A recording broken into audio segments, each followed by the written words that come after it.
All right, a very good morning, everyone out there in Twitch and YouTube land. Welcome back to another flight with Captain Nabs in the flight deck here. And of course, I've got my double audio going because you know what would a stream be without two audio sources going at the same time?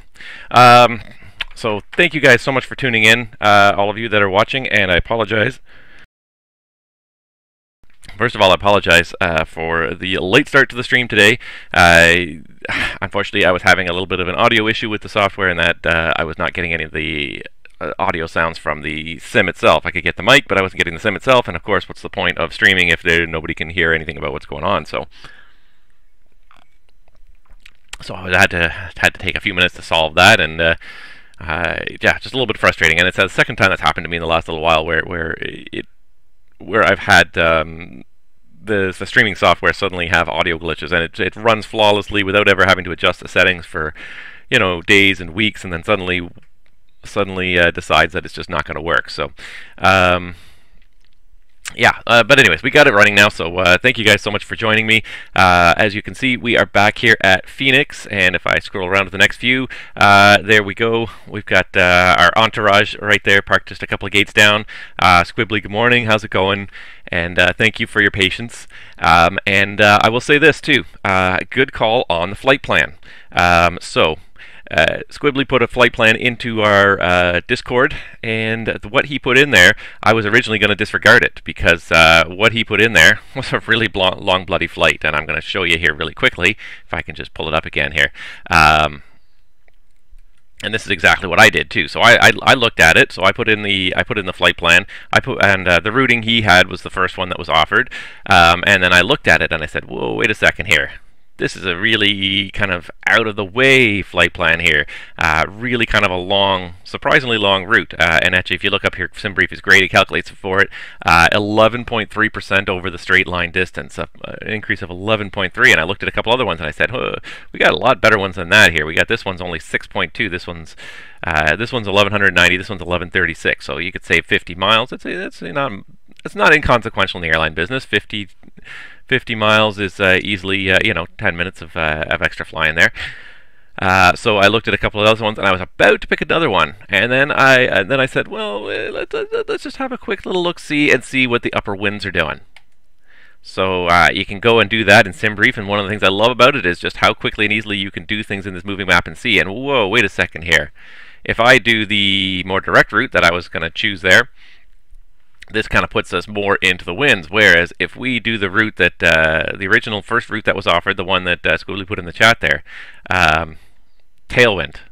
Look at this tailwind. We've got peaking at probably like about 100 knots here, just like about 200 miles after departure, 300 miles after departure, and it's going to peter out a little bit, but basically it's going to push us right around this low pressure system and right into Vancouver. So I don't know if you actually did the time calculations on it, and if you had a real dispatch computer would actually just do this. It wouldn't even show you this. It would just simply, you would just hit find optimum route. There's like a find optimum route button, and it would pick all kinds of a variety of routes, some a little longer, some a little shorter, and kind of to either side of like the direct line, and then it would run the calculations for all these different routes at different altitudes, and it would determine based on the winds what is the actual optimal route without having to manually do it. SimBrief doesn't do that. It's a limited system. It's a free system, and it takes a lot of computing power to compute one route, let alone compute multiple possible iterations of that same route. Now, when you're a major airline paying for dispatching software, and this costs you money, this costs you, a bad route can cost you a couple $1,000s of extra fuel easily, and multiply that, of course, by hundreds of flights a day, can cost you huge amounts of money. So they pay for huge computing systems that can actually, literally, it'll take the dispatcher about 20 seconds to generate probably about 50 different routes, and the system will then say, this is the best route I have. This is the most fuel efficient route I have, whether it be pick up a tailwind, whether it be just go direct anyways and disregard the tailwind because it would take too long to get into the tailwind. The dispatch computer will come up with that, and it literally, I've watched it. I've sat there and I've watched it, and it's like 20 seconds, and you kind of see it just sort of working some iterations in the background and trying to come up with that most efficient route. SimBrief doesn't do that because, of course, it would require an immense amount of computing power if every person who made a flight plan in SimBrief got 20 or 30 iterations at a time. And obviously that's not something that's practical, so we have to kind of do a little bit of the analysis ourselves. But here it is. So that's the route we're going to fly today from Phoenix to Vancouver, and that is our flight for the day. And this is the end of our current season of my pilot's life career. So this is the last flight I have in my flight schedule here working at WestJet. And after this, we're going to change jobs, and we're going to go ahead and boot up the CRJ, and we're going to work as a CRJ operator somewhere in North America, because I have a couple of North American airports and I'd like to expand that a little bit. Windscom, probably runway 08, I think, because I think that takes you more away from the downtown. So I think, yeah, I think in a calm wind situation, Phoenix likes the east flow. It takes departures away from the downtown area. Anyway, so that is my plan, is to get this flight done. It's probably about a 3.5 hour flight here, actually, and I've already calculated it. If I can just pull up my actual flight plan that I have here. 241 actually, 241 in the air. So it's actually not too bad of a flight today. It's a little shorter than the flight from Winnipeg, and especially with that tailwind, that's going to help us out a lot. So, yeah. Without further ado, we're going to get started. We're going to hop in this flight deck and get this show on the road, because once we get up into cruise, some interesting news transpired in the last week or so that I do want to talk about. So in the meantime, I hope I got this all set up, because once I solved my audio issues, I rushed my setup of the rest of the stream a little bit, because I realized I was behind, and the time I spent troubleshooting those audio issues. So I would like to hopefully, I'm just going to have to check and make sure that I did a couple things correctly here, among them fuel. And this is one thing that I really bothers me about this for some reason, is that it always defaults to full fuel in this airplane, and I don't understand why. PMDG, please, if in the next generation, in the NG3, please make sure you save the fuel from one flight to the next, and then we can call the fuel truck. Okay, anywho, get that refueling going. It's been a while here. Let's request some catering. Sure, I don't care who brings it, anybody can bring it. And let's go ahead and unpause my track IR here, and let's get this puppy started up here. And I guess it would help if my thrust levers were idle. I did a flight last night and my sim crashed on me partway through the flight, which and then I just sort of walked away from the computer, so I left my thrust levers at the cruise thrust. Alright, so we got those. We've got to get the IRSs aligning. We can test the Mach clackers. Always a pain in the butt to check this switch, but we need to check and make sure the flight recorder does. Come on. Come on. Come on, you can do it.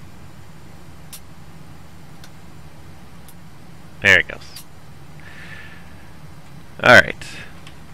Get back into the normal situation here, and what we're also going to do now is we're going to enable our FS2 crew. I did run the update, so it's not going to pitch at me now that I don't have the current up-to-date version, although I do like that it does tell you when you start FS2 crew if there's a new version, because there's a company that's constantly improving their software, and kudos to them for doing it. They're always kind of getting bugs reported and fixing the bugs, and kudos to them for doing that. But of course, sometimes it just gets hard when you have so many products kind of integrated into your sim to keep track of what needs to be updated. So I'm happy generally with automatic updating software, or software that prompts you every single time there's an update available. The only trouble is, of course, once you've started the sim, you can't install the update. Alright, I believe that's all correct, and let's do a quick performance calculation here just to make sure we're going to work here. So Squibbly said in the chat, and I think he's correct, that runway 08 for departures. It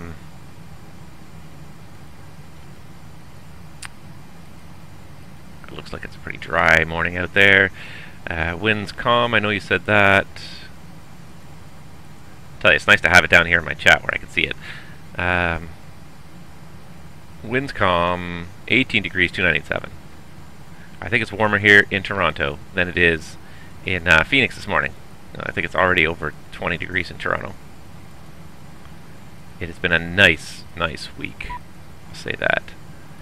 Alright, we're going to try and take off to optimum flap setting, AC on and anti-ice off, and let's calculate some takeoff numbers here. Oh, we don't have takeoff weight. Yeah. Takeoff weight should be about 142,600, so let's do that. Show keyboard. 142,600, and I'm just going to put a takeoff CFG of 30. I don't know what it's going to be. I'm more concerned with the weight than the CFG. Flap 5, takeoff 2. Yeah, it looks like we're good. Okay, so we have to open the right and aft forward entries, FS actions, doors, and I don't know why the forward door is not open, but let's get that open now.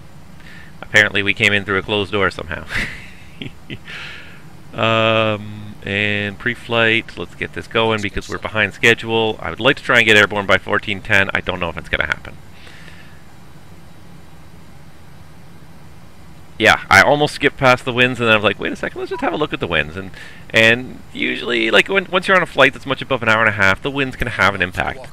And this one's 2.5 hours. It's definitely the winds are going to have an impact. Having that tailwind the whole time is probably going to make it shorter, even if it's a slightly longer route. Okay, so let's go ahead and hop into the FMS here. Just pause my track IR there for a second, and I'm going to again pull it up on my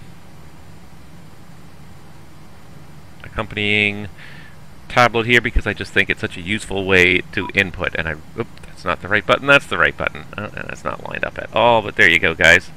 And I don't know why that wanted to do that, but anyways, there we go. So there we go. So there's our FMC all set up and ready to go. And it looks brighter than that. This camera, for some reason, at certain times, it sort of posts it very dim, and so I'll let it do that, refocus a little bit. But to see it on your tablet is absolutely fantastic, and just to input it, and the colors are accurate. Like this has got for some reason, it's got a very blue tinge to it, but the color is very accurate. It's actually a very gray color on the tablet. I don't know why this webcam is showing it as a blue tinge, but anyways. Was that FS2 crew requesting fuel? I missed it. I'll see it again in a second here. Alright, so we've got the position initialized, and so today's flight, again, KPHX, all the way back to CYVR. And flight number today is WestJet 1771.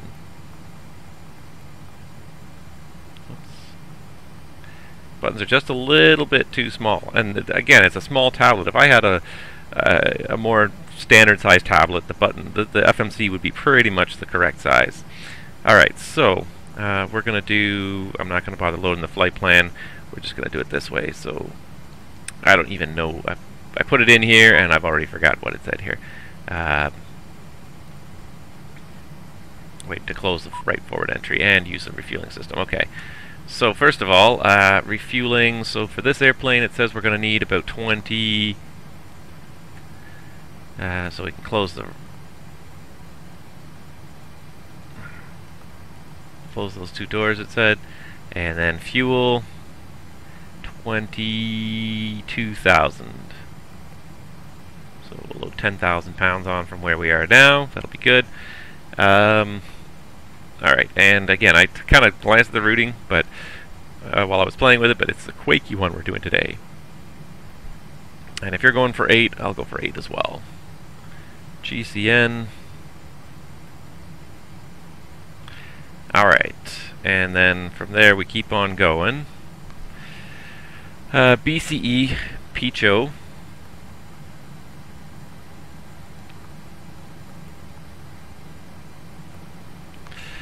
And Q842 to proxy. That's one thing I like about SimBrief is it does get you some very realistic routings, and because it steals routings from the real world, I think a lot of the routings it offers are often the flight-aware routes. So this is probably what some real flights today have done. So we're inadvertently using the Lido flight planning computers through the fact that we're copying flight plans that have been generated by the airlines. So this was probably gleaned from FlightAware, from a real-world flight that happened today, which was probably calculated with Lido or maybe with Sabre, with some crew planning or some dispatching software. But that's one of the nice things about SimBrief is that the flight plans change from day to day and vary based on the real-world situation. Meow. Oops, not meow. Yeah. Buttons are just a little bit too small. METOW, and then we can do the arrival. the Grizz 6, and planning 2 6s in Vancouver, so we'll plan 2 6 right, Grizz 6 both, METOW transition, and that should load. And now GEG directly, no discon, perfect, love it. Execute that. Can't get NACMA programmed.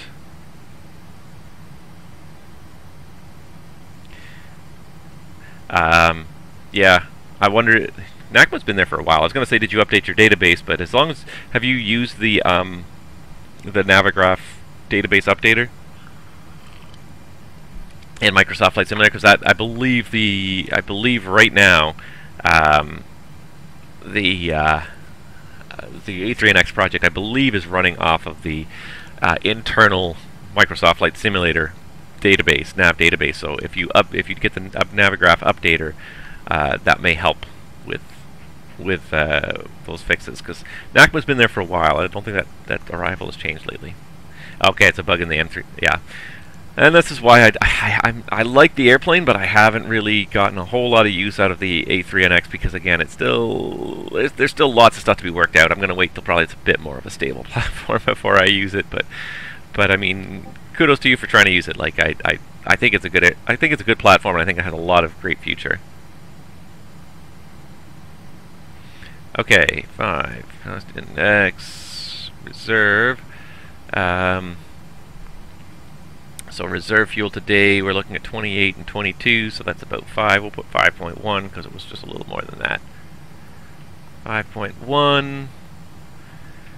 34,000 feet is the planned altitude. Cruise wind 170 at 45.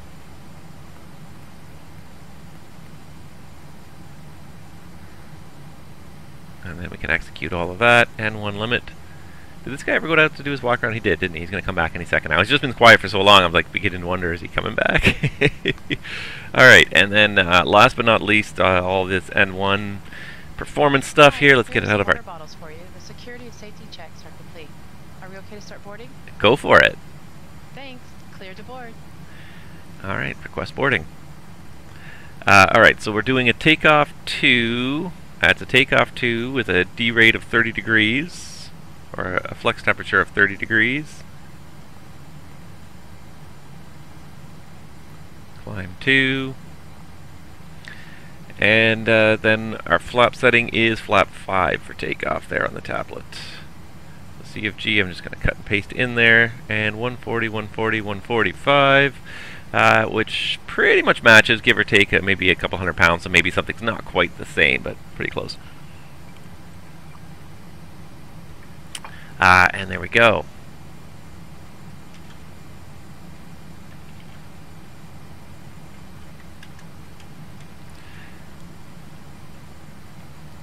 Stop clicking everywhere. Okay, so there we go. So now we're done with the flight deck.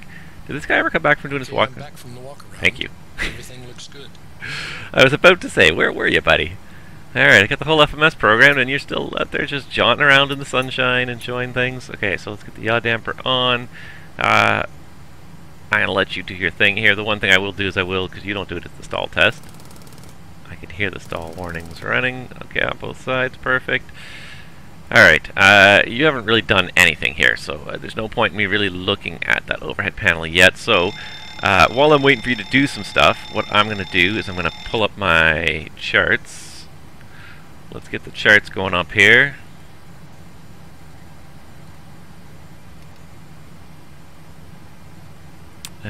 Use airports from FMS, please. Thank you. Alright, so from here we're going to also need the... Let's just do it this way.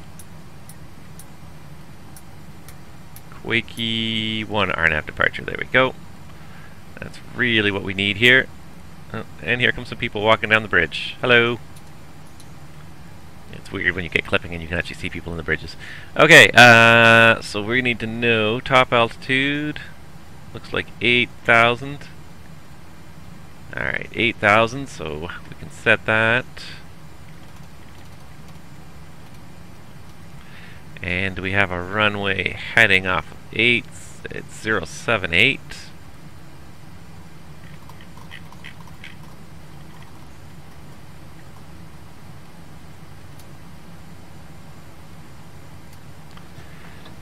And our B2 speed 145. We can set that as well here. Excellent. Okay. We can arm LNAV and VNAV for the departure because it is an RNAV departure. And Buddy has not said anything here, so thank you for posting that one more time. 2998, winds 330 at 6. The other thing I'll do as well, just to figure out which runways are in use, is I'll hit the real world up if there's nobody in VATSIM. So I know you've already set up. I know it's a pain to reprogram the Airbus sometimes, but here's Flight Radar 24, and I'm afraid if we play this game, we've lost. It looks like the departures are going westbound. Looks like they're in a west flow this morning. There's a lot of airplanes moving around Phoenix this morning. Look at all these little GA airplanes everywhere.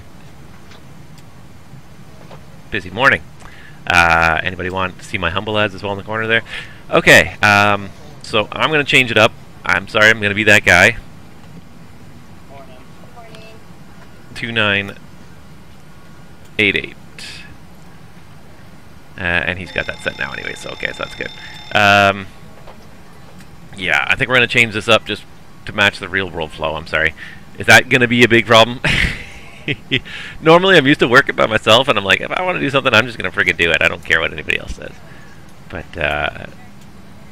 I know it's a bit of a pain sometimes in the Airbus to change the runways. Alright, so let's plan the opposite. Let's plan the 2-6 departure. Let's plan that same runway, but the other direction. That should work for us. He's got some of the stuff going on here. He's got that stuff. He's got our altitudes in there. Okay, good. So it shouldn't take more than a minute here to change this up, and we'll have to just get some new performance data. So we'll do 2-6.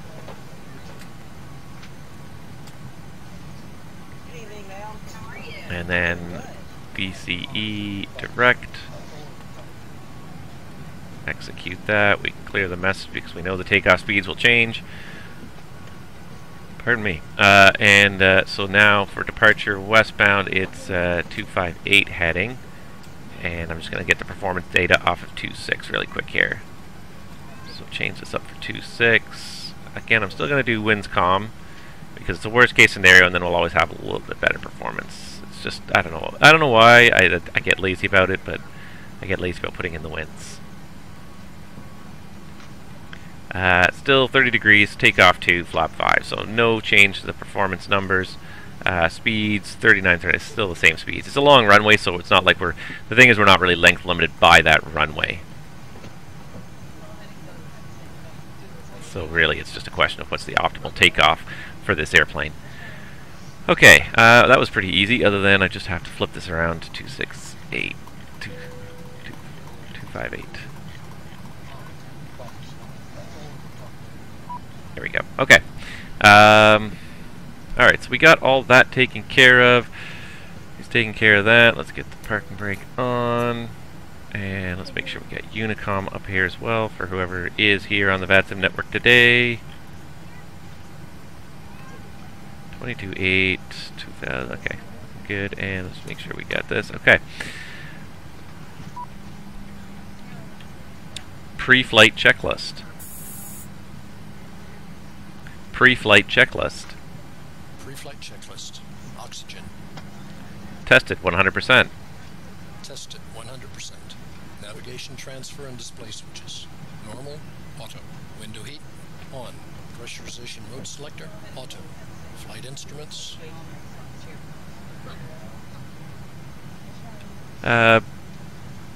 Heading 215. Altimeter 2987. Checked. Parking brake. Set. Engine start levers. Idle. No. Cut off.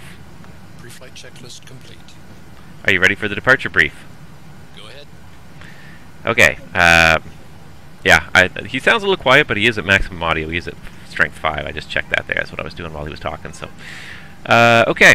So we're going to do a quick little departure briefing here. Let's pull up our terminal charts. And we've still got the FMS in the corner, which is great. And I'm just going to turn off this scrolling here because it's just annoying. Okay. Phoenix traffic, Air Canada 8229, commencing push and start facing Okay, so for any mess, we'll say we'll we'll say we've done the emergency briefing before. In case of any emergency off of runway 26 here in Phoenix, it's just going to be runway heading until we get to the minimum safe altitude of 6,200. There's not a whole lot of terrain out there to the west of the field. To get to runway 26, actually, this is a little bit nicer because it's a little bit of a shorter taxi. Instead of going all the way down to the 08, and this is actually, it's like a ridiculously short taxi now. So we're basically just going to push back here, and we're going to taxi over to Bravo 13 or 14. I'm not sure which one's considered technically the threshold. I think we'll go Bravo 13. There's no hotspots on the way, no notes about that area. And then the departure today is the Quakey 1 RNAV departure. Actually, let me do this. Start the APU, please. Starting APU. Let's see here. So first of all, let's just look at the top here. I find it's really fuzzy if I'm zoomed in too far, so let's look at the note here. Okay, so first of all, this is plate 10-3 kilo, effective on the 24th of May of 2018. Notes, the first 3 bold notes are standard equipment notes, turbojet, turboprops only, JARPA transition, that's not us, that's not us, that's not us, for non-GPS, nope, not us, non-GPS, nope, non-GPS, no, non-GPS, no, non-GPS, no. Okay, so none of those notes really affect us. Runway 26, climb heading 258 to 1635 feet, then direct WIVLA. Yep, that's in there. And if I scroll down here, you can also see it here. Where am I here? WIVLA, then on track 260 to Hervu, then on track 349 across Zydog at or above 5,000. So after WIVLA is Hervu, then Zydog at or above 5,000. That's in the FMS as well. And at or below 230 knots, then on track 002 to Oxygen, then track 35 to Xylub, then track 357 to Quakey. So we do Oxygen, Xylub, and Quakey, and then on the depicted route, the top altitude is 8,000. I do have that set after Quakey. I see we've got Snowball, Cartel, Lofts, Rim, and GCN. So Snowball, Cartel, Lofts, Rim, and GCN. So that is all in there. Let's see here. Terrain is obviously, there is some high terrain around this airport, especially to the north. It goes up to 10,000 feet, so we'll keep an eye out on we'll keep the terrain on the nav display here, if I can push the button there, and we'll put traffic on there as well. Weather is, it looks like a really nice day here, so weather's not much of an impact, with a pretty light wind. Operational, the only thing really for operational, everything is functional in the airplane, so we just need to always check our NOTAMs to make sure we got everything. We got a bunch of taxi lane closures here. Dia Delta Sierra Romeo. SID takeoff minimums. Runway 26 not affected. Alright, so I don't see anything. There's a couple of taxiway closures here and there. Mostly just closed to larger aircraft. I don't see anything that looks like it's going to impact our routing at all, so I think we're good.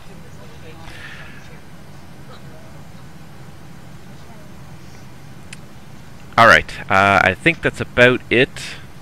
And we're actually doing pretty good here, considering how soon ago what short time ago we started this whole process. Here's the load sheet for you. Thank you. So let's just do this. Cockpit to ground. Go ahead. Please disconnect external power. Roger. Disconnecting the GPU.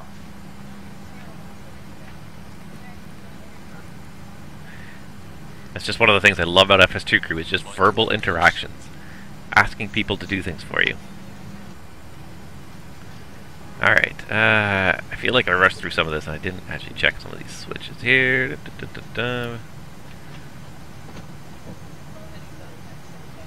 Verify takeoff speeds.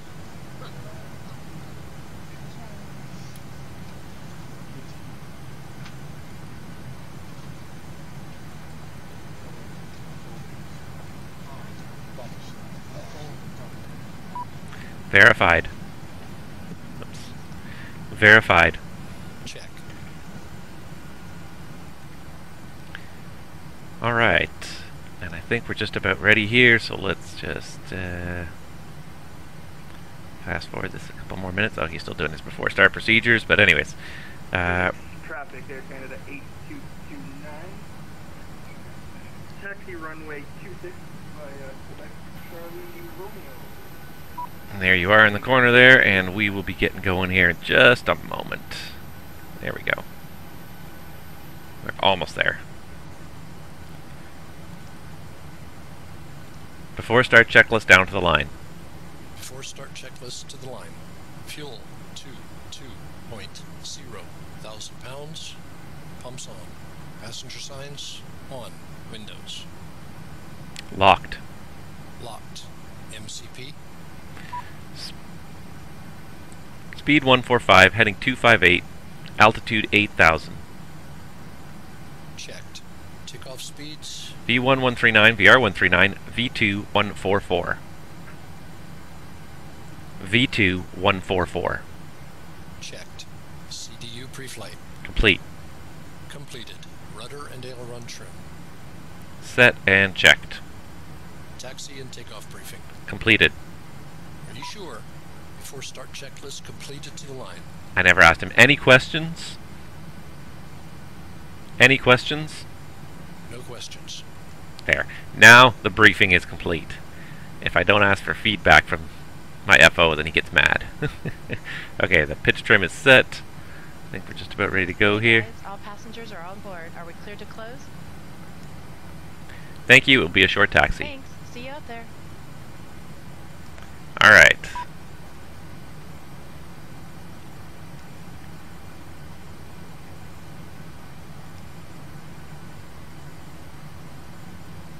For some reason, Captain, the GPU is disconnected. FS2 crew does not want to close the doors anymore. So we'll do it ourselves.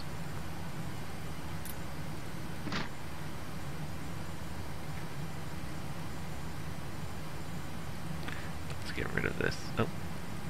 Now it's going. There goes the jet bridge. I was about to do it myself, but here comes my tow crew. There goes my jet bridge. Alright. We're just about ready. Let's just check and make sure our tracking is set here. Yeah, it's set to start tracking. Always good to do that because you never know when you're going to forget it.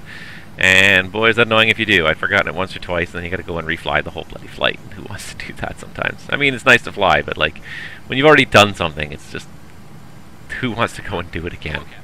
We're ready for pushback.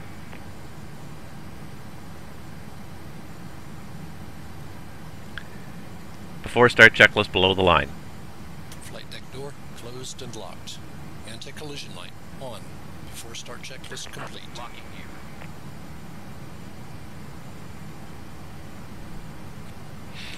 Alright. There you go, which is perfect. And I'm going to push in just a second. You go ahead, keep taxiing the runway, and I'll push right behind you.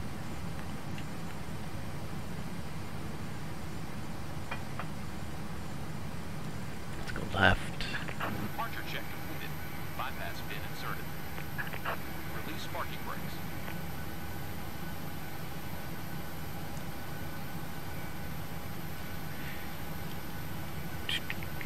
Just let you get out of the way.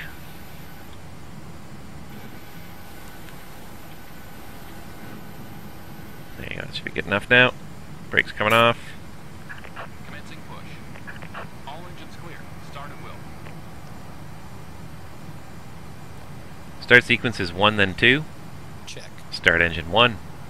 Starting 1. We now request your full attention as the flight attendants demonstrate the safety features of this aircraft. When the seatbelt sign illuminates, you must fasten your seatbelt. And once again, just like last week, we are targeting 10 people watching the stream at the same time. So if you got any friends that are interested in this, get them on the stream. Once we get up into cruise, if I can get 10 people watching at the same time, then we'll have a little failure just to have a little fun and see what happens along the way here. Please take a moment to locate the exit nearest you. In some cases, the exit may be behind you. Fuel on. Evacuate the aircraft. Floor-level lighting will guide you toward the exit. Doors can be opened by moving the handle in the direction of the arrow. Each door is equipped with an inflatable slide, which may also be attached and used as a life raft. Oxygen and air pressures are always being monitored. In the event of an decompression, an oxygen mask will automatically appear in front of you. To start the flow of oxygen, pull the mask towards you. Place it firmly over your nose and mouth and secure the elastic band behind your head and breathe normally. Although the bag does not inflate, oxygen is flowing to the mask. If you're traveling with a child or someone who requires assistance, secure your mask on first and then assist that other Starter person. cutout.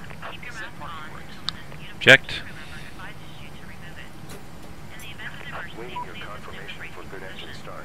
Lean forward with your hands on top of Alright, your looks head. like we got a stable start on number 1. Start engine 2. Starting 2. Located in a pouch under your seat or between the Phoenix armrests. traffic, Air Canada 8229, lining up to Takeoff Runway 26 on the NASA 2 departure. I will contact when airborne. Phoenix traffic, Air To Canada inflate the vest, pull firmly on the red cord only when leaving the aircraft. If you need to refill the vest, blow into the mouthpiece. Use the whistle and light to attract. Alright, that was the Clocky 1 Also, your departure, seat bottom Air Canada cushion can be 8229. used as a flotation device. Pull the cushion from the seat, slip your arms to the straps. There we go. The cushion to your chest. I was about to say, you're doing a different departure than I am. Tampering with, disabling, or destroying the smoke detectors located in the lavatory. But when you do fly a lot, you forget what you're doing sometimes. You forget which SID you're on and which airport you're at. Located in the seat pocket in front of you. It all becomes a blur. Read it before takeoff. If you have any questions, please don't hesitate to ask one of our crew members. We wish you all an enjoyable flight.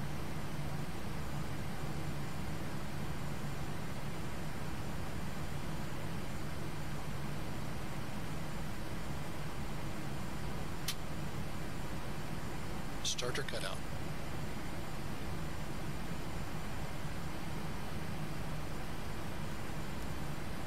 Right, there we go. We got a nice stable start. We can dismiss our ground crew. And we'll be ready to go here in just a minute. Quiet morning here in Phoenix, though, that's for sure. Just gonna go check my VATSPI and see if anybody else hanging out online, but not too many people. A few people leaving Phoenix. There's a couple of us leaving Phoenix, but that's about it. Oh, I got a secret entourage going on here. Walking here. Apparently, there's a Delta flight quietly going from Phoenix. Tow truck disconnected. Bypass pin removed. Oops. There's a secret Delta flight also following us. My entourage is getting bigger every week now. I don't think we're going to make it out of here if that guy stays parked there, so we're just going to not look in that direction.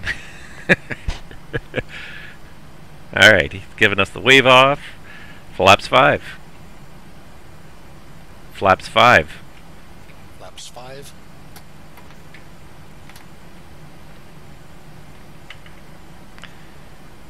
Alright, flight control check.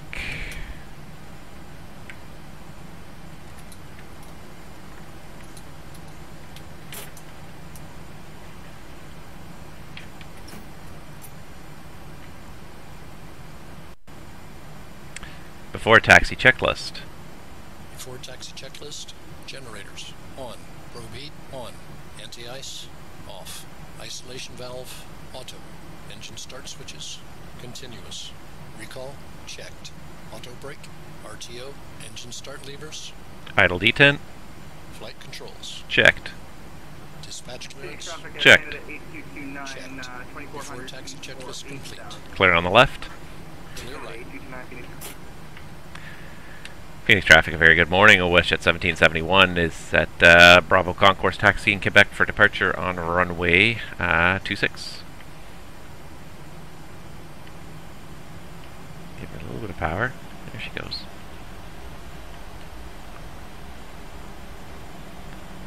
Gonna have to sit here and wait for my cabin to be secured.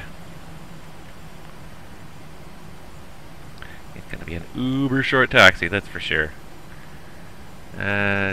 Let's just go menu, terminal charts, chart clip. And if I go up Quebec, yeah, this right here is going to be the threshold of runway 26.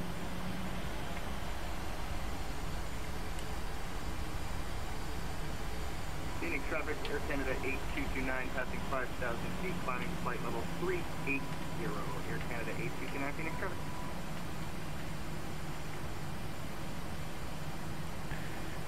Delta flight's down there somewhere. I don't know exactly which of those alleys he's in, but he's in one of them.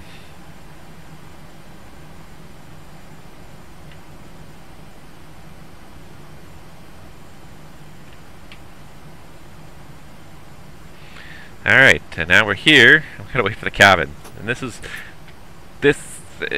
common actually though. Honestly, this happens a fair bit. If you've got a really super short taxi like that, where it's literally a 1 to 2 minute taxi, it usually takes about 5 minutes to secure the cabin.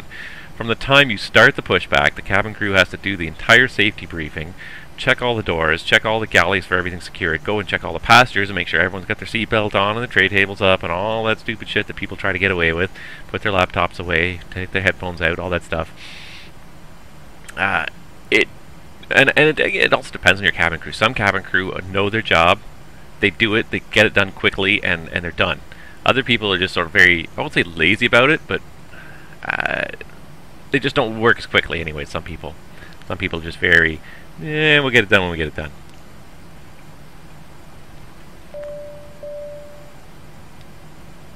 The cabin is secure. Thank you. Before takeoff checklist. Before takeoff checklist. Flaps. Flaps 5, green light. Stabilizer trim. Set and checked. Before takeoff checklist complete. Phoenix traffic, WestJet 1771 is taking position at runway 26 for departure on the Quickie 2 departure. Did I not take the brake off? I thought I did. There we go. Before takeoff procedure. Check.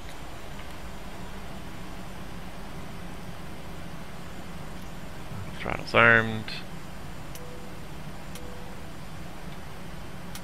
There, you got the strobes on as well. Clear on the left. Ready to go. Clear on the right.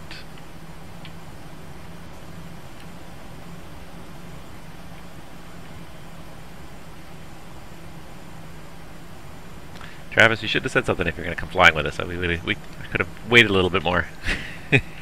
Just sneaking in behind us.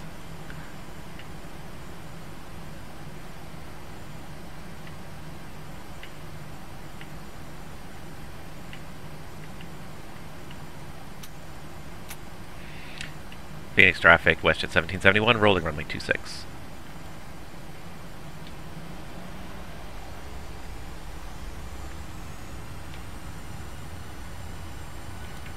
Takeoff. Check.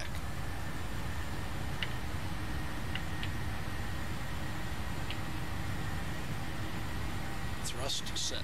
Checked.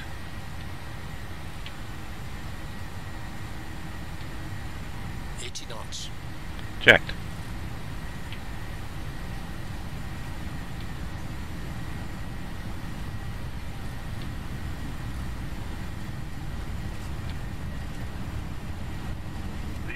Rotate.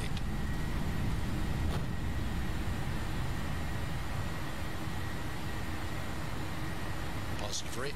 Gear up.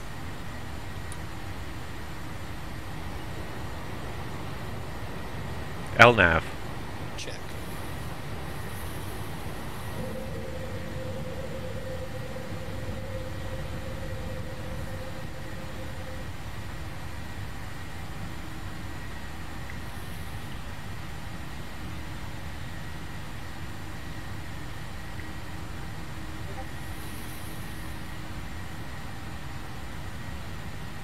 Climb.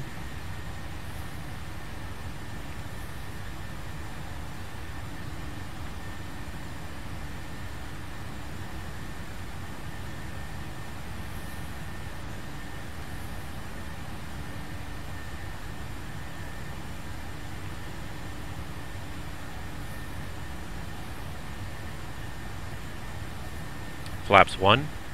Flaps 1.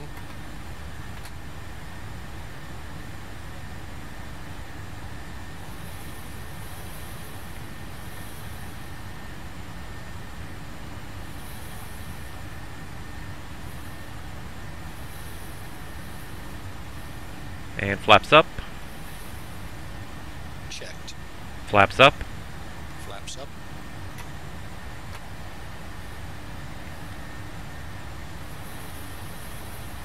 Select Command A. Command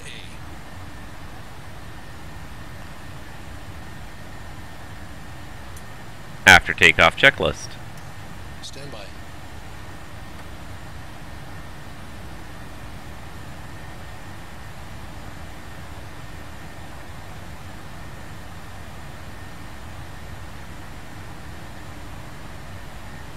takeoff checklist.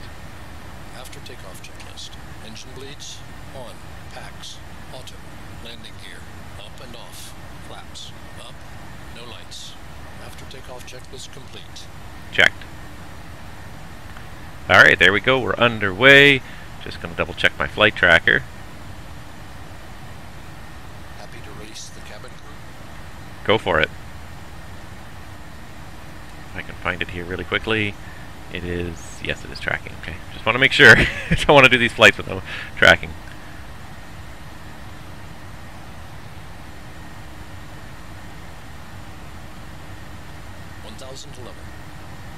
And I guess we should also set some higher altitudes here.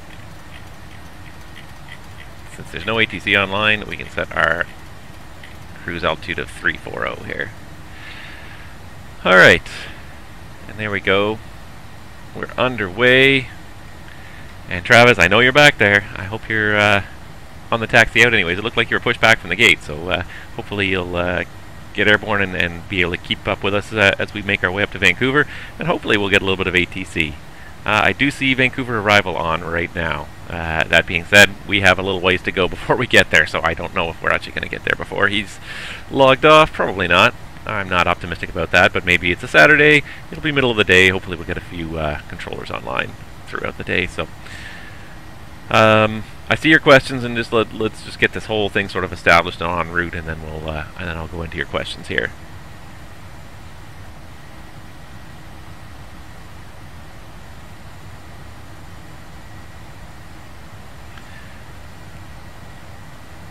Alright, well, that's 10,000. That's 10,000 above the above sea level, and Phoenix is at about 1,000 feet. So really, we shouldn't do anything. But you're gonna do it anyways, aren't you, buddy? Okay, fine. Screw you.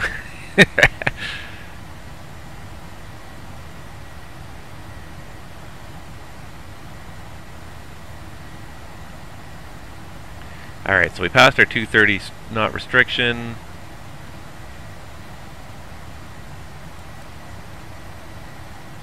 Now we're getting established on course. We're climbing. We got a pretty low cost index today, cost index 5. Again, as always, I'll probably bump that up a little bit.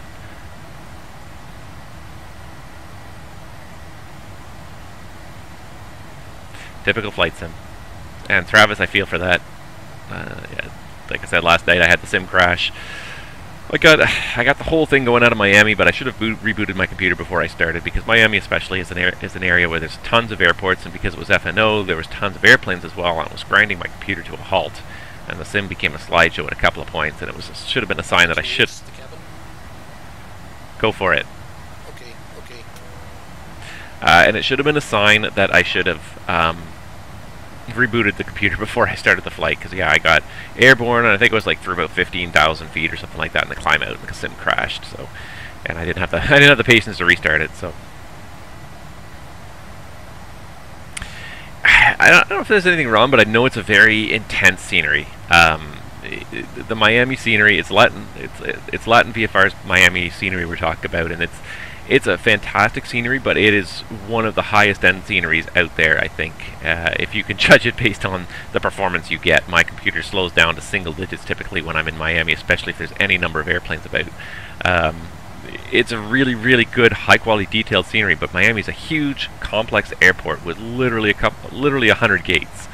And the other thing about the Latin VFR Miami is that they have done more than just the airport. They've done also a fairly decent rendition of the whole downtown area as well. So they actually have covered an area of at least a couple dozen square miles with improved scenery. Lots of custom buildings in downtown Miami and stuff like that. So their scenery is just, it's right up there with the Fly Tampa Toronto, and then it can really kind of bring a sim to its knees and really kind of push it to the limits. So yeah, I mean, I've made it successfully in and out of Miami a bunch of times. I have had a couple of sim crashes there. The other time we flew into Miami, I remember too, we had a sim crash. I had a sim crash just after landing. I was literally turned off and turned onto the taxiway and just taxiing in, and then the sim crashed on me. So yeah.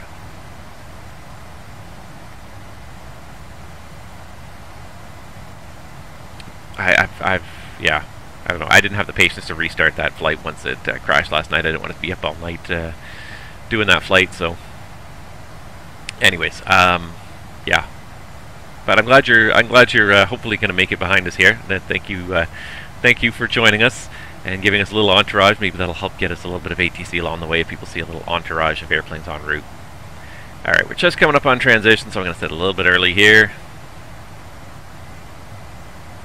And then I'll go back to your question there about the VATSIM pilot ratings. Transition. Standard set. Standard set. Set standard. Standard set. Passing flight level 187. Now. Yeah, pretty much bang on. Okay.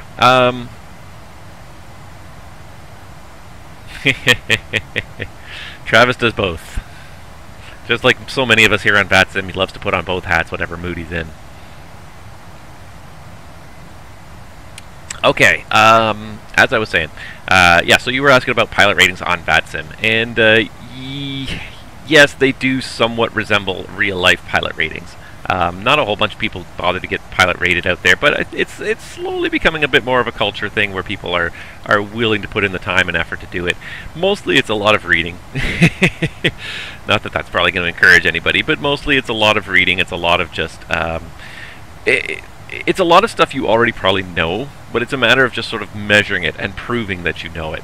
And I don't mean that in a really harsh way, but just the fact that you've gone through a course and understand a lot of these things, because most of us glean a lot of the information we have flying on flight simulators from, you know, some of us glean it from actually reading the manuals, but probably most of us glean more of it from two places, either YouTube or trial and error, or both, is where I think we glean a lot of it from. And YouTube is a great resource a lot of the time, but and I think I don't have to probably emphasize this too strongly, because I think everyone probably knows this. Anybody can post a YouTube video, and they don't have to be factually correct to go out on YouTube. Nobody fact checks videos on YouTube before they're published. So just because somebody on YouTube said it doesn't make it correct, and so there's a lot of misconceptions oftentimes that get spread by people on YouTube. So part of the pilot rating is just part of the pilot rating is just proving that you've read certain amounts of material, and that you actually have put the time into it and you've learned a little bit of it. And it's not particularly hard. Mostly it's a combination, I think, of I honestly haven't done it, but I believe it is a combination of a written and a practical test. So you actually have to go and, of course, do a written exam, do a written exam, pass a test, and then you also have to do a practical segment as well. There are various organizations in VATSIM. So VATSIM basically set a standard, but then they basically allowed anybody that wanted to set up what they called an approved training organization, an ATO, and a whole bunch of groups have done this. There have been some groups that have created their ATOs.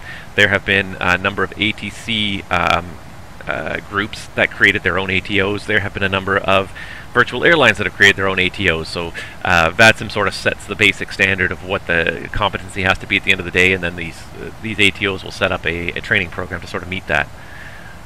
So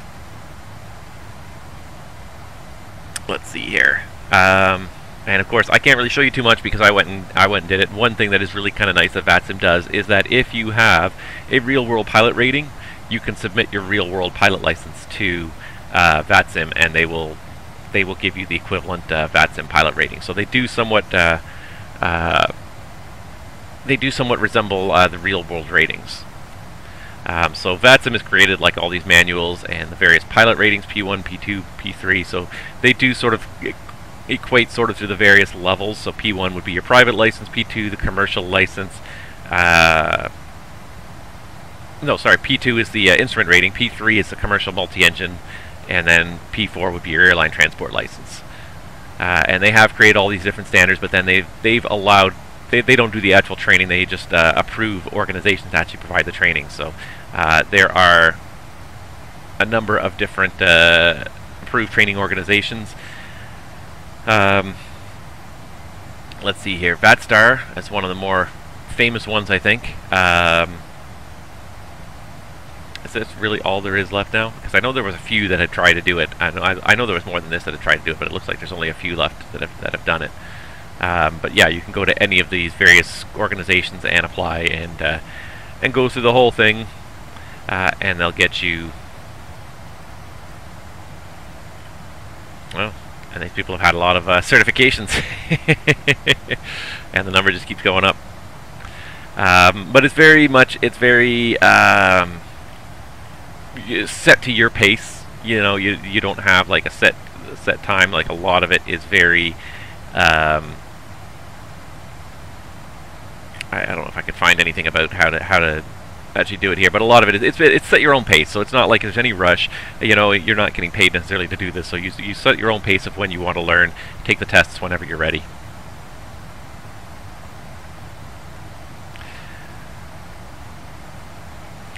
Yeah, so if you don't already have a pilot's license, then yeah, you're going to have to go through the basics, and you will have to go up through it in order. So P1, especially the PPL, would be mostly VFR flying. I'm just going to go back and look at the documents again here, but yeah, most of what you so P1 examiner evaluation form and member certification standards. So just to kind of look at that, but check ride requirements. So you have to do a check ride. La la la la. I have not really read these because honestly, like I said, I transferred my pilot license over. But, so there's knowledge, there's all sorts of stuff. VFR flight planning, whether it somewhat resembles the real world, but a simplified version of the real world. It's not designed to be as rigorous as the real world because you don't have real people, you know, at your, you know, you don't have real people, you know, that you're going to potentially kill if you do something wrong. But yeah, it's again, it's a simplified version of the real world. Basically, all it's going to do is it's just going to demonstrate that you have a certain amount of knowledge.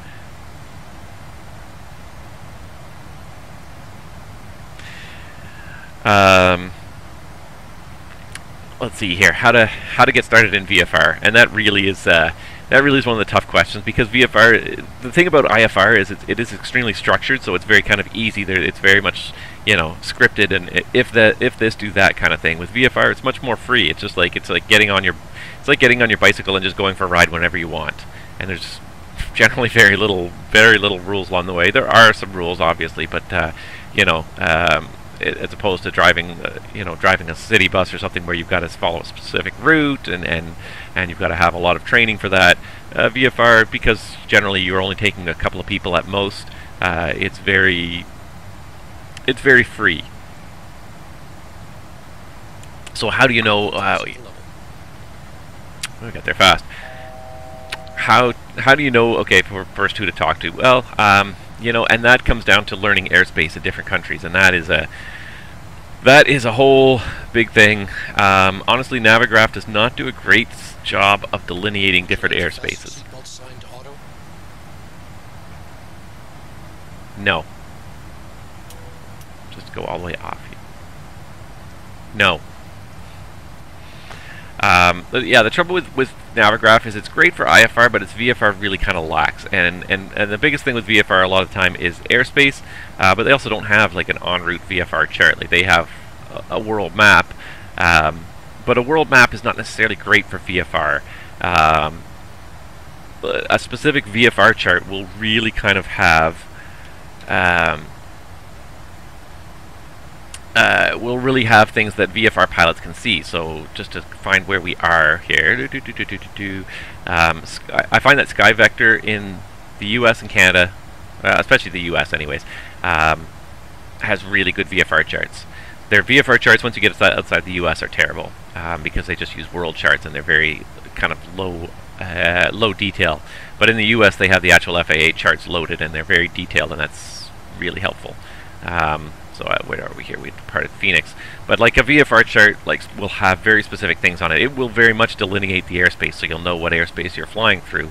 It'll have landmarks that are very easy to spot for a VFR pilot that are obvious to a pilot. So things that may not necessarily be, you may not be clearly marked on a VFR, on a just like a, you know, a satellite map or a Google map or something like that. would be marked here. So things like, for example, power lines are often very obvious. Mines here, so there's mining operations here.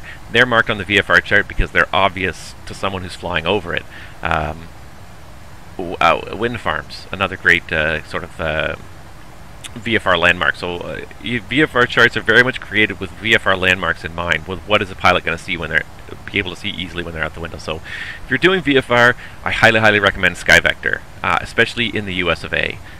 They have the best VFR charts. The other place you can check as well is flightplan.com.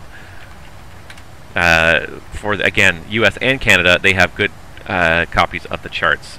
So let's do CYVR to CYYJ, for example, and sectionals, which are the other name for VFR charts, and they have all the Canadian charts as well here in quite in the proper level of detail, which is good because that's what you need when you're flying VFR. You need detail, and Microsoft Flight Simulator, you can totally do it. That's the beautiful thing. Like, you can spot all these things. Like, you can spot the wind farms, you can spot mining outfits, you can spot all those things. So yeah, flightplan.com also is really good. The really nice thing about flightplan.com too is that not only do they have the actual like VFR en route charts, but they also have the VFR terminal chart. So I don't know if you can really kind of tell, but there's a box here that's a separate color. This is actually the Vancouver VFR chart, VFR terminal area chart, VTA. So for a lot of the more complex areas in Canada, there will be a specific VFR chart for that area. So Calgary has one here where it's a bigger scale. Things are more detailed. Things like actual VFR routes are drawn. So you can see here these kind of triangle diamond lines here. These are the common VFR routes to follow around the city, and controllers should be familiar with these. VATSIM VFR is not always, again, because it's so kind of free and unscripted, controllers are not always very familiar with it. Yes, so you asked about in Toronto. So if you're going Oshawa to Toronto, yes. So if I can just scroll over to Toronto here we are. All right. And again, yeah, like the VFR charts will do an excellent job of kind of showing you where the airspace begins. So here's Oshawa. This is the Oshawa control zone right here. So if there's a controller online on the Oshawa Tower, inside this circle, you'd have to be talking to them. So control zone, Class D airspace. Or if there's a center controller, they would also act as the Oshawa control tower. If you're ever in doubt, if you see an airport that's controlled, that has a control tower, you see on the charts that has a tower frequency, ask the overlying controller if they're controlling that airport. Most of the time they will say yes, but ask if they're controlling that airport. And then yes, so you'll see here these big rings. These are the Class C airspace around Toronto, and you can see the altitudes here as well. So these VFR charts will show you the altitudes. So 700 feet and below, 700 feet all the way up to 3,500 in this ring, no contact required. But if you're above 3,500 up to 12.5, you're in Class C, and you have to talk to this guy, terminal on 133.4. Then when you cross the next ring, it's like an upside down wedding cake. The next ring kind of goes a little bit lower. So 2,500 and above, you have to be talking to this guy, and then if you get even closer, you got to be talking to them. So, yeah, learning how to read a chart and find all this airspace is probably one of the toughest parts of VFR. If in doubt, call the controller of VATSIM and ask them if you're in controlled airspace. As far as VFR is concerned, controlled airspace will usually be in Canada. It'll be any control zone where there's a towered controlled airport. There'll usually be terminal units around major airports, so around Toronto, around Montreal, around Calgary, Vancouver, Winnipeg, Halifax, and also around the military airports as well. So here's Trenton, they have a control zone, and they also have a military terminal airspace as well that kind of goes around Trenton. So that's the Canadian Forces base there. Again, if in doubt, ask. It's the best thing I can say on VATSIM. But flightplan.com probably has the better set of charts for flying VFR in Canada. And then, like I said, then you just have to look at the altitudes that are actually printed on here, which is kind of nice. They even have all the frequencies printed in the corner here, so in case you're struggling to find a frequency, there are all the frequencies on the VFR terminal charts are usually printed somewhere in the chart. That's probably the toughest thing, is just, yeah, knowing where the airspace is. Once you get above 12.5 in Canada, you're in controlled airspace, and you have to talk to somebody all the time.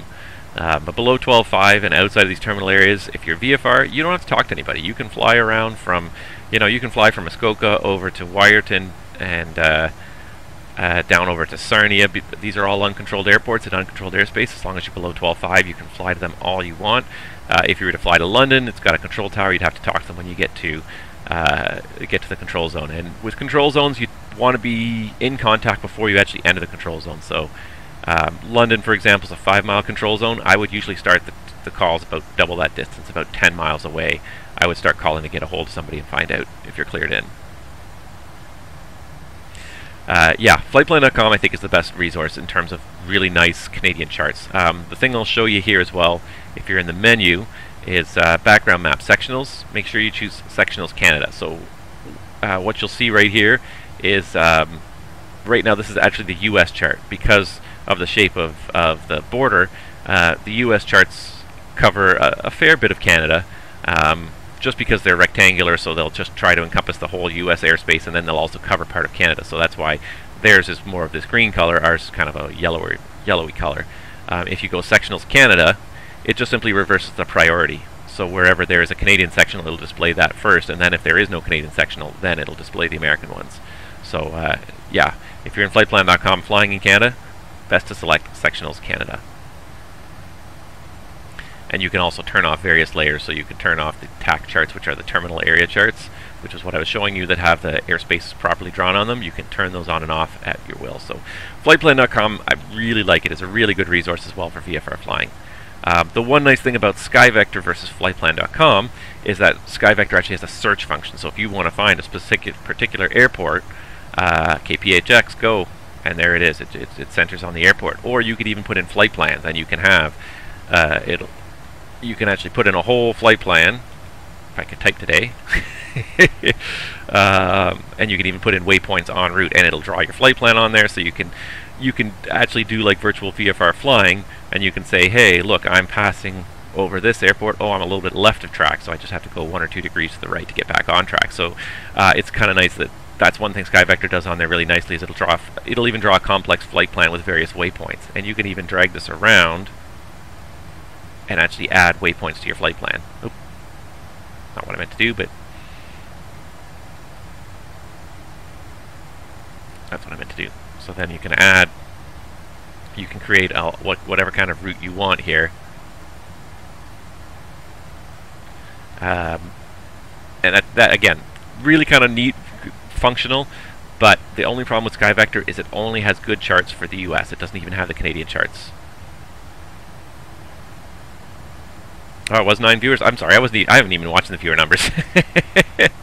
Tell me if it hits 10. I've been too busy talking about this. But I hope that helps a little bit. Like I said, if in doubt, talk to somebody, ask a VATSIM controller if you're in their airspace. If you're near a major airport, one that you know has a control tower, definitely call up early. Call 10 to 15 miles back, just so they know you're coming, what your intentions are. And if you're around any major airports, they'll have terminal units. So even Ottawa, Quebec City will have a terminal unit. And controllers, Thunder Bay, controllers will usually be pretty good about it. If they see you coming, they'll kind of send you a contact me message as well. So as long as you're kind of watching your vPilot window as well, and you see those coming. I did a fun couple of flights the other day in my FS economy life. I had a Cessna 172 that was up in the Ottawa area here, and it was parked. Somebody moved it to the Arnprior Airport, and I just simply took off from Arnprior and flew back to Ottawa. And I did not even look at the chart once, because I'm familiar with this area. So, and I know all I had to do was follow this bloody river. I know this area. My cottage is up over here. So, yeah. So I just took off VFR Cessna 172, 3,500 feet. Just flew sort of more or less direct. There was an Ottawa controller online, and they left, unfortunately. So it kind of sucked. But ditto for, I think I did Brockville, which I think is right here. Down to Kingston, and again, I didn't even look at the chart, because I know the geography basically, and I know I could just follow the roads and the river and get to where I need to go to. Yeah, it's fun to do VFR in Microsoft Flight Simulator 2. Totally fun. Just to be looking out the window, just to be flying.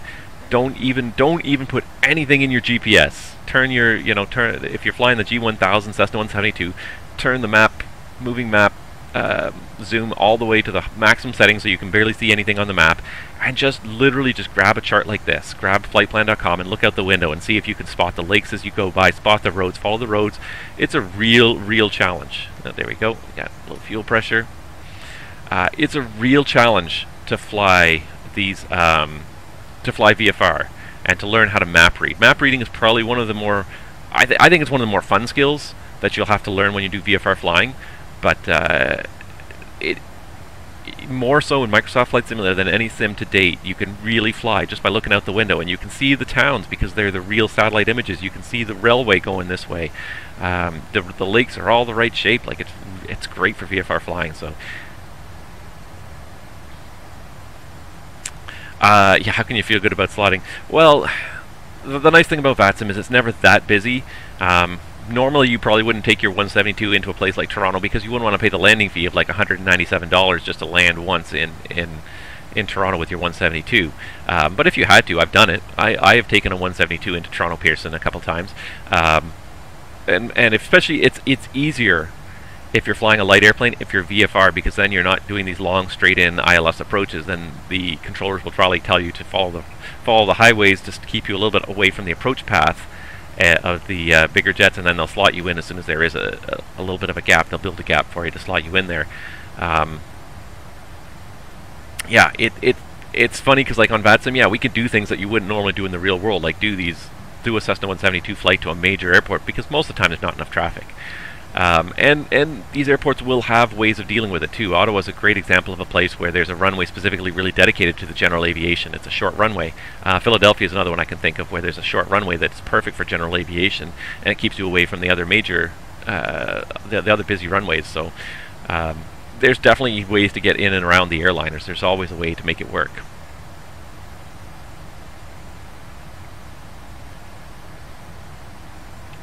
Oh! Hey, look at that. I happened to look at it and we have 10 viewers on our channel here. So I did want to talk about some stuff, but I'm gonna defer my failure just for a couple minutes because I want to talk about something really awesome.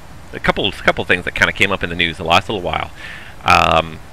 But I will do a failure in a few minutes here because I've got 10 people watching. But I just want to talk about one thing, and it came up this morning, and it's got me excited, and it's appropriate because, of course, we're sitting here flying in the PMDG 737. And PMDG, I believe yesterday, I saw it this morning anyways, but yesterday did a big post, a big update about their forthcoming products. And first thing is for Microsoft Flight Simulator, and first thing is their DC-6, which I think is like a little pet project of Robert Randazzo there. He just loves he loves that airliner. It's a real classic airliner. But apparently the DC-6 is just about ready for release into Microsoft Flight Simulator. It's probably, it seemed from the way he was talking, like it's weeks away from release. So with around the start of summer, or in the first month or so of summer, the DC-6 will be released from Microsoft Flight Simulator, which is, I think it's a fun airplane. I've never actually flown it, but it looks like a fun airplane anyways.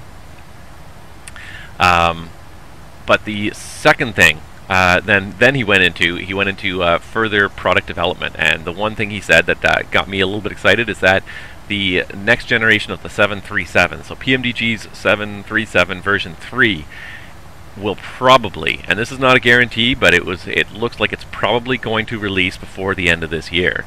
So sometime this year you're going to see the 737, and even the funny thing was that he said that there is also even an outside chance, it's possible, not entirely likely, but definitely possible, that the 777 will also release from Microsoft Flight Simulator this year, before the end of the year.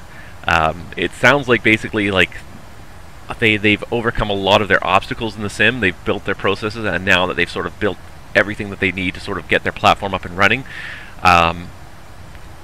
they can actually release their airplanes in. Yeah. Oh my wallet. Travis says, yeah, yeah, that's exactly what I said. So apparently the 737 is very likely to release before the end of this year. The 777 is a possibility, is a definite possibility.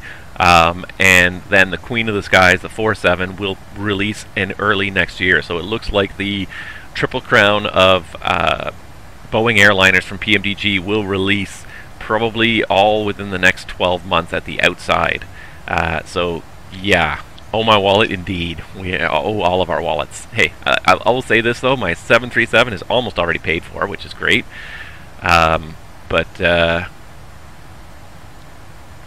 Yeah, and I saw that there are a few people that have already done 737s in Microsoft Flight Simulator. I look at it and the first thing I have to say is, what kind of quality product have you got at this point? And I don't know, I don't know Salty Simulations from I don't know them from anybody else out there. So 747, yeah. I don't know them from anybody else. Like one thing about PMDG is they've built themselves a reputation of having a quality aircraft. You know, when you buy a PMDG product, you're buying a quality aircraft with a very high level of systems fidelity. Randazzo's a real Boeing captain, so he knows the airplane well. He wants the simulation to remind him of what he's doing in real life and have that depth. So, oh, okay, they're trying to do like a fly-by-wire. And more power to them. I think those default airliners are great starting points. They have some pretty good graphics. The system's depth really sucks, and that's where the improvement needs to happen. And if you can find a team that can put that together, then great. But I'm super excited about the fact that we're going to get some real quality airplanes in this sim by the end of the year. The 737 will be great. Fly-by-wire keeps working on their A3NX, and here's the funny thing as well, and this is another bit of news that I want to talk about as well, is the fact that Airbus also posted this week, so it's been a little bit of a busy week for a couple of announcements. Airbus also posted this week that with the release of the CRJ now, their focus is shifting primarily, they're finishing up the Otter, and it feels like the Otter is probably, the Twin Otter is going to release probably in the next little while. What they're also said was that they have shifted their focus from the A320 to the A330. So their next airplane that after the Twin Otter that releases is going to be the A330, or at least that's their plan right now, rather than the A320. So a long-haul airliner instead of the medium-haul airliner. And somebody else said this, and I also thought the same thing. As soon as I read this, I wonder how much their decision has been influenced by the A3NX project, because why would you pay for something you can get for free? Aerosoft does not create a PMDG level study sim. You can't fail a whole ton of stuff in the PMDG 737. You can fail a lot, but you can't fail everything. You can fail a few things here and there, but you can't fail everything. So it's not that level. So if they're creating that level of product, and then the A3NX is probably going to slot right in as being a very similar level product, they're going to have a hard time, I think, making a lot of money when there's a free alternative out there that's probably going to be about the same level of quality. I don't know that for sure. I mean, obviously, I don't know what they're putting together, but it's moving along the same line. So yeah, I wonder if Aerosoft might shelve the A320. The nice thing about the A320 and all the Airbus family is that they're generally very similar. So if they put all their effort into the A330 and they really work on making the A330 platform, and then the A320 is basically, it's not a port, but you take a lot of the commonality that you've already developed for the A330, and then you're not expending nearly as much development money, development time building an A320 when you've already got the A330. Then they can probably justify the development cost if they do it in that way. But if they try to make the A320 and then they don't make any money off of it, the A330 may never happen. So it's probably a good thing, and I have to say it's got to be at least a little bit influenced by the fact that the A3NX project is out there. It's basically creating their A320 project, but for free to the community. So yeah, I mean, it's I have a fixed budget like anybody else. Like, if I have a free alternative that's just as good, I'll probably select it. And it's a shame too, because I do like to support Aerosoft. They have put some good airplanes out there. I mean, they're not the best. They're definitely not the best, but there's some good mid-level airplanes. They put some decent scenery out there. I want them to continue as a developer. I don't want them to go out of business either. So, but if they're releasing an airplane that's already out there, I probably honestly won't pay for their A320 if there's already a comparable quality alternative out there. Pumped for the fly-by-wire A380. I'm excited about it, mostly because it's free again. The A380 as an airplane does not excite me a whole lot. I wish I could say it did, but it really doesn't. It's just a behemoth. And it's so awkward to deal with, to maneuver around an airport. Everything else has to sort of stop when an A380 comes, and it's also very limited because of its size.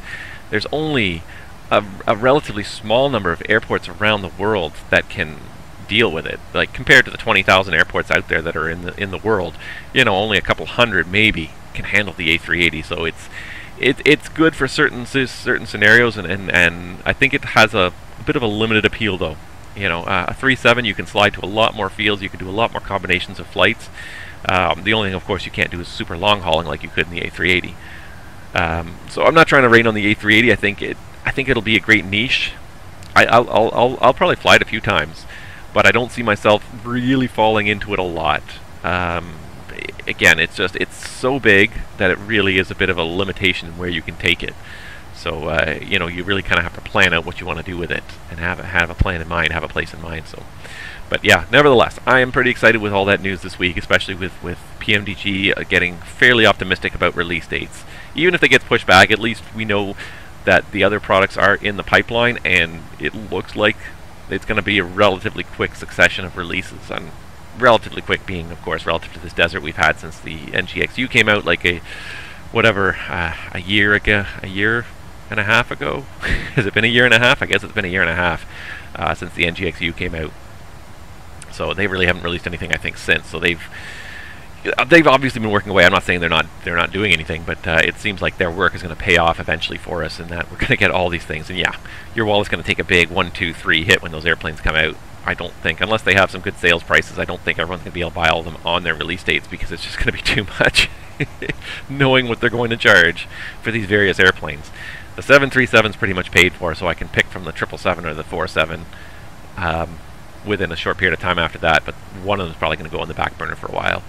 And knowing myself, I'm a fan of the Queen. I probably would go for the 47 over the 777. I just think it's overall just the more classic airliner. The 777 is a nice airplane. It's very simple. It's very nice and simple to operate. But anyways. Alright, you're leaving for 10 minutes. Okay, I was just going to say I'll do the failure right now, but okay. I will wait for you to come back to see what happens. How are we doing here with this wind? Yeah, we got 80 knots behind us. One thing I never really did yet, because we were chatting, was I never really even did a little progress check just to see when we're going to get to our destination here. So Vancouver's showing 1711. That's 13. Yeah, that's 1311 for me. 7.8. So we're doing good on the fuel. 1711. I might bump up this cost index here because it was only cost index of 5. So I'm going to go ahead and bump this up to like. Let's see, cost index. If I go up to 15, that'll probably slice about 10 minutes off this flight, I bet. No, that only sliced about 3 minutes off. Kept the fuel consumption more or less the same. If we go up to 25, which is the fairly standard cost index, it takes another 2 minutes off. And then if we go up to like 75, just triple it again here. And that took about another, it took another 5 minutes off there. 4 or 5 minutes off. Take another 400 pounds. And we'll get there a little faster anyways. Alright.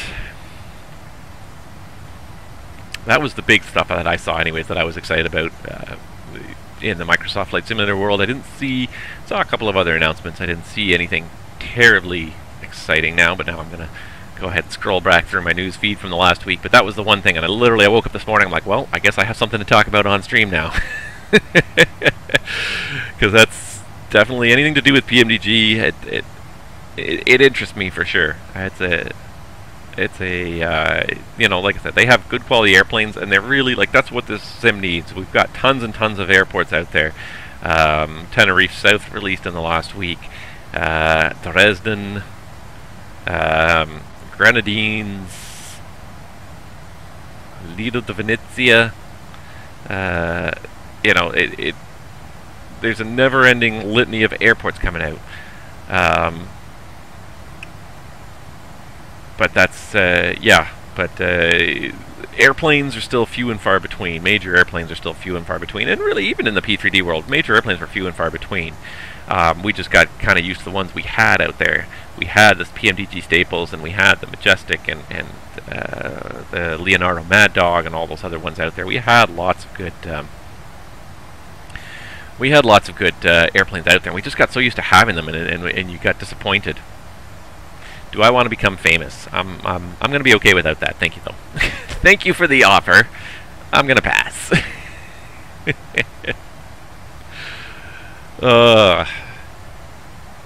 Alright. Just make sure I have my 737 QRH handy. Practice my engine failure drill. It's probably going to be something like a pressurization valve or something if I just use a random failure. It's not going to be anything very exciting. Let's see. Travis, did you ever get off the ground there behind us? Let's see here. I'm going to pull up my Sim Toolkit Pro here and my live map. Alright. Thinking. This always takes lots of processor power for this. No, you gave up? Aw. I'm a little disappointed, but okay. If you gotta, you gotta. Looks like I'm catching up to you, Lucas, here. Just getting that. I might overtake you on this one.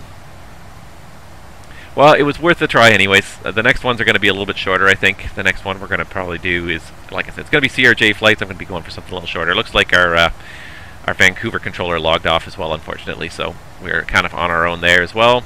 So be it. Yeah, no, and I hear you. This one thing that really blows my mind about this hobby, and it doesn't blow my mind, but it really frustrates me about this hobby, is the constant tweaking you have to do to get anything and everything to work, it seems. When we've combined so many different pieces of software together, sims combined with custom airplanes, combined with other custom add-ons, you know, whether you talk about GSX or Active Sky Weather, you know, your Pilot's Life client, whatever flight trackers you've got so many different things running on the computer, and they're not all 100% tested with each other. So things just don't always want to work. And it's just so frustrating when you sit down and, like, you've had a stressful day, and the last thing you want to do is, and you want to go flying, and the last thing you want to do is spend 20 or 30 minutes troubleshooting something, and it's a constant, I find, in this. You're constantly troubleshooting one thing or the other. I still haven't figured out why I have floating jet bridges in Vancouver. I've checked and rechecked, and I can't seem to find a file that causes it, so I don't know why I've got floating jet bridges. I've given up on that one. But yeah, like this morning when I went to go start the stream, and I couldn't get the audio working properly, and I had to sit there and play with the settings for 10 or 15 minutes to try and get it to work. Even when you're controlling ATC, like you'll have, like, there'll be an update to your sector file, and all of a sudden some of the views that you had no longer work, and you're turning options on and off. Yeah, exactly, Travis. I don't understand how something breaks when you haven't changed anything. Amen. You do exactly what you did yesterday. Yesterday it worked just fine. Today it doesn't work. Why? Why? Oh my God! I absolutely hate that. That drives me insane. It worked yesterday. You know, like I did the stream last week and it worked fine, and I haven't done anything to my streaming software, and yet when I turn it on, the audio does not work properly, and I had to reset it and try playing with the various settings over and over again. Oh my God! It drives me nuts. And ditto for the sim, you know. I get it a little bit sometimes in the sim when you're going somewhere you haven't been for a while, you know, and you've gone to an airport that haven't been into for a while, and something's not right. Or if you've run an update, you know, if you've gone and updated your aircraft or whatever, and then, okay, so something's not working because you've updated your airplane. I get that. I totally get that. But when, like, you literally did the same thing yesterday, and it worked yesterday and it doesn't work today, oh my God. And you spend half an hour troubleshooting it. It's like, oh, yes, this audio file is missing. You should have this audio file. I'm like, well, why is it not there? I swear I flew this airplane yesterday and everything ran and it didn't have an error. So why was it there yesterday? Why was it not there today? I just realized I had my FMS up the whole time here. Yeah, we're just expressing our frustration over what worked yesterday that doesn't work today. Why things work one day and not the next. So, anyways, okay. So I promised we get 10 viewers. I saw 10 viewers a little while ago. We're back down to 7, but we did have it. I didn't run at the time just because I wanted to have my little rant and my little happiness there about about the fact that PMDG is coming up with some new airplanes soon. So, let's go ahead and do a random failure. Oh, can I not? Oh.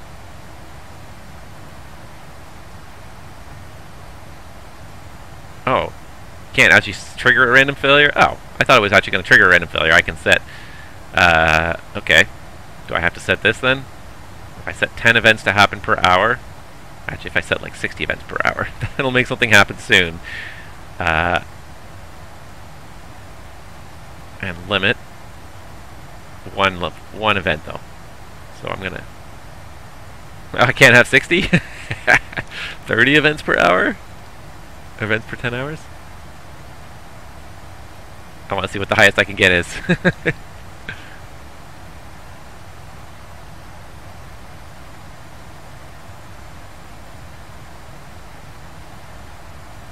Oh, maybe we'll do a higher number. Can I do... Nope, I can't go higher than 60. I can have 59 events per 10 hours, I guess. Oh, okay.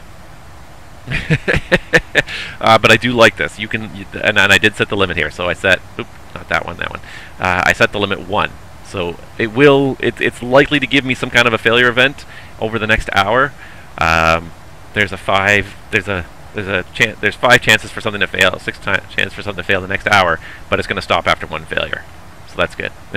So something will fail. We don't know what. We don't know when. I kind of like that. But I kind of don't want to wait too long either, so... yeah, I honestly have never used that random failure button before. I'd seen it. I like the service-based failures. I like the idea of failures based on what happens. So anyways, I'm catching up to you.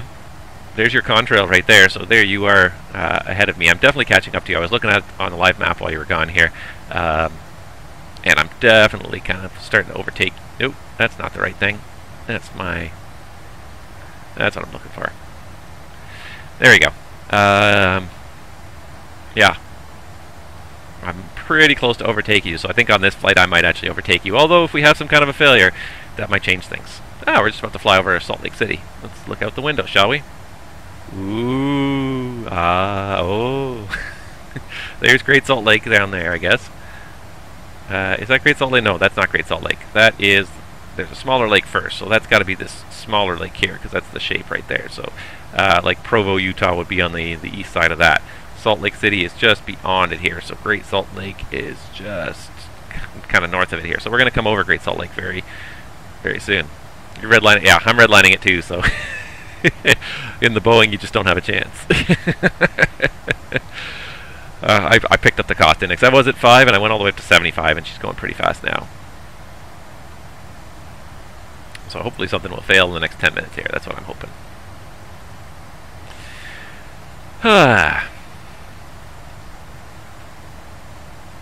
I gotta say though, it's also been super nice outside this last week. Holy moly, summer really kind of arrived a little early here, which is great. It's the long weekend now. It's the long weekend in Canada, and this is it's going to be really nice to spend some time outside. You know, finally making our backyard look a little bit nice. We got our pool up and running. We got our you know, we got all furniture out in the backyard, and just trying to clean up some of the trees that have overgrown a little bit. So it's looking really nice, but it's been a really just nice week to be working outside. So it's been really great to have some time outside. It's been really nice to have some summer weather at long last. I feel like this winter, I feel like it was really long. Nothing happened at all, but it was just really kind of long. Basically imprisoned in my own house because under stay-at-home order for weeks and weeks, and I didn't have a workplace to go to for the longest time. So just I got so tired of being in the house, and it's so nice to even just be outside in the backyard and just enjoying the backyard. And I'm a fair weather person. I'm not a cold-blooded Canadian. I like it when it turns nice outside. I like it when it's warm. I'm not a fan of the cold at all. So it's really nice. This last week it turned really warm, and yeah, really kind of happy about that. The only unfortunate thing is that, as I think I mentioned before in my previous streams, I will be heading back to work this week. So I'm starting training anyways this week, which means that unfortunately it's going to make things a little bit tougher for streaming. And I'm just disappointed a little bit because I've really been enjoying it. Posting my mountains in the Discord. Oh, I have to go look at this here. Yeah, there's Salt Lake City down there, just on the east side of the Great Salt Lake. I think it's down here in the southeast, somewhere around here anyways. Yeah, it's on the southeast corner, so this is Salt Lake City right here. Yeah, so it's just so nice to have this nice warm weather, and it's a shame that I have to head back to work, because now I'm probably going to kind of cut into my streaming a little bit. I'm not sure if I'm going to be able to keep it up to every single week. I'm going to try, though. I'm going to try to keep every week streaming. Like I said, streaming is at least one flight and one ATC session every week, and maybe more if I have time. Yeah, my schedule is probably going to be a little bit shifting and changing going forward. So I will post it to the Discord when I do know what's happening. So make sure, if you don't have the Discord already, make sure you're in the Discord server, and I think it's posted in the description below. If it's not, tell me and I'll just post it here again. But yeah, make sure you're in there, because I will post it at least a couple days in advance when I do know when I can get these streams in. And it's not going to be every single day from now on, or every single week probably from now on, especially as we actually start to pick up into training. There you are. You must be up at 360. Let's see here. And let me load up the Discord. If I can find where I put it here. I have it here somewhere. Oh, there we go. Nice. There you go. Beauty. So that's what it looks like for you, and this is what it looks like for me. And I mean, what I have is not bad. It's obviously just a much simplified kind of rendition of what you've got here. Wow, yours looks really quite nice, though, but that's what you expect for a Microsoft Flight Simulator, right? I see you've got the new Air Canada paint job, which is really nice. Oh, is that me there? Is that me following you? Can I make this any bigger? I think that's me following you very slowly there. You got a little ice on the tail there as well. Yeah, and this is why I want to take that CRJ out, and I'm going to. I'm going to be taking that CRJ out soon. I just noticed that you called it There Is Nabs there. That's the name of the file. What a nice view, though. Thank you for sharing that. It looks really good. The contrails look really good in this airplane too. I'm looking forward to doing the CRJ. I don't have as many high detailed airports, and that's the one thing that's going to be a little bit of a shame, and I'm going to have to play a little bit of catch up on. But nevertheless, it's a really 38. Yeah. Yeah.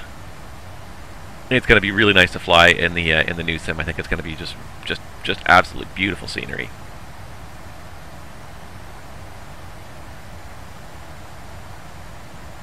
There goes the interstate down there. Now I'm just waiting for something to happen. I hope something fails soon.